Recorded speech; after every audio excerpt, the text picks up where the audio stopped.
Hello guys, आज हम बात करने वाले हैं 8वें वेतन आयोग को लेकर के कि कितनी सैलरी आपकी बढ़ेगी।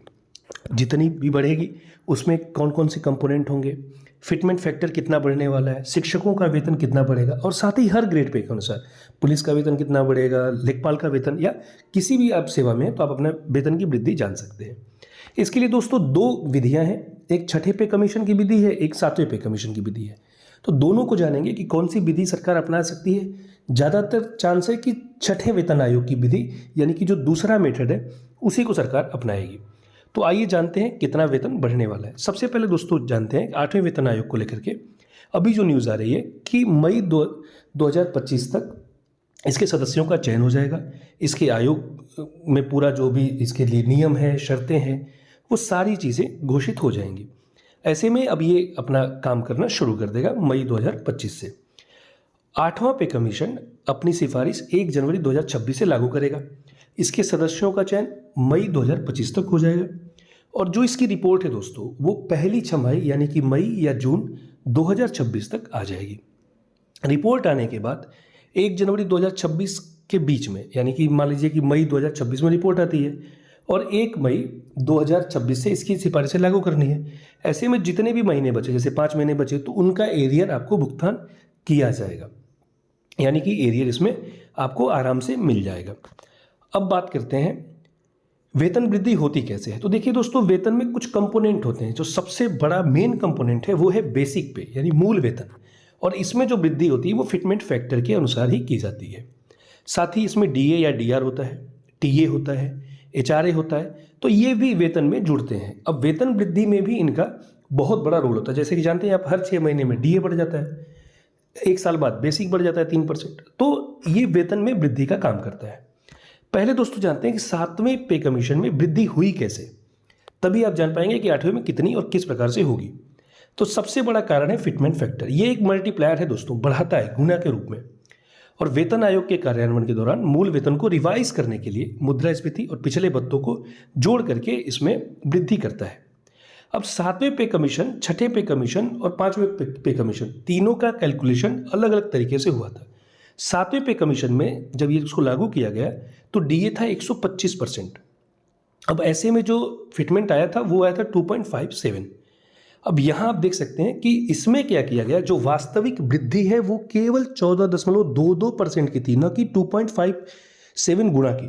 2.5 गुना की वृद्धि नहीं हुई थी, केवल 14.22% की वास्तविक वृद्धि हुई थी। आइए कैलकुलेशन से समझते हैं 7वें पे कमीशन को। तो मान लेते हैं कि अगर बेसिक सैलरी 7वें पे कमीशन से पहले छठे पे कमीशन में अगर किसी की 10,000 रही हो तो डीए हो गया उसका 12,500 और टोटल हो गया 22,500 रुपये। अब 14.22% का वास्तविक इजाफा जो कि फिटमेंट फैक्टर के कारण हुआ था वो हो गया था, तो कुल बढ़ेगा 3,199.5 यानी कि 3,200 रुपये की वृद्धि हुई थी। ऐसे में जब 7वां पे कमीशन आया और उसने फिटमेंट फैक्टर 2.57 किया तो उसमें डीए को जोड़ दिया था, और अब जो बेसिक हो गया वो हो गया था 25,700 रुपये।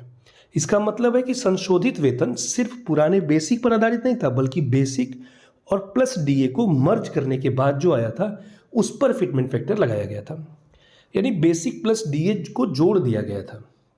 ऐसा नहीं कि अब केवल बेसिक में फिटमेंट लगा दीजिए और फिर बाद में गुणा कर दीजिए या जोड़ दीजिए। अब दोस्तों देखते हैं कि अगर इससे हो तो वृद्धि कितनी होगी।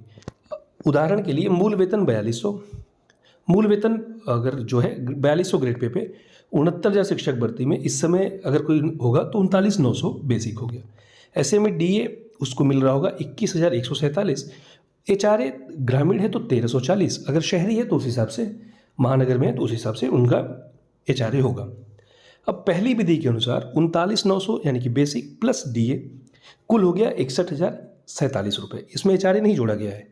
अब डीए चूंकि अभी 53% है और अगर 14.5% की वास्तविक वृद्धि हो तो फिटमेंट फैक्टर बनेगा 1.79, और यानी कि ये कैसे आएगा, तो इसमें आपको 61,047 में 14.5 से गुणा करके 100 से भाग दे देना है, तो आएगा 8,851 और प्लस 61,047 इसमें आप जोड़ देंगे और प्लस एचआरए जोड़ देंगे तो कुल जो वेतन बनेगा वो बनेगा 71,238।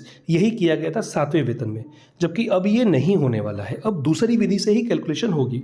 उसको भी जानेंगे क्यों। अब देखिए, छठे वेतन आयोग में डीए 115% पहुंच गया था, हालांकि डीए का विलय नहीं किया गया था, सीधे सीधे 1.86% 1.86 गुना फिटमेंट लाभ दिया गया था, यानी सीधे सीधे बेसिक में 1.86 से गुणा करके और जो भी डीए उस समय मिल रहा था उसको जोड़ दिया गया था। ऐसा नहीं कि इस बार डीए का मर्जर बेसिक में नहीं किया गया था। तो देखिए, सीधे सीधे 1.86 मल्टीप्लायर मूल प्लस डीए, ये वृद्धि दिखाई गई थी और इससे 20 से 30% की सैलरी बढ़ी थी। अब इसके लिए आप देख सकते हैं, पांचवें वेतन आयोग के समय जो डीए था वो 74% था और इसमें 1.86, छठे वेतन में 115%, इसमें भी 1.86, और सातवें वेतन में जो डीए था वो 125% और 2.57 फिटमेंट फैक्टर था। तो जाहिर सी बात है कि अभी जो डीए है वो है 55% और इससे फिक्स तय होता है कि ये इस बार छठे वेतन आयोग की तरह से कैलकुलेशन होगा इस दूसरी विधि पे।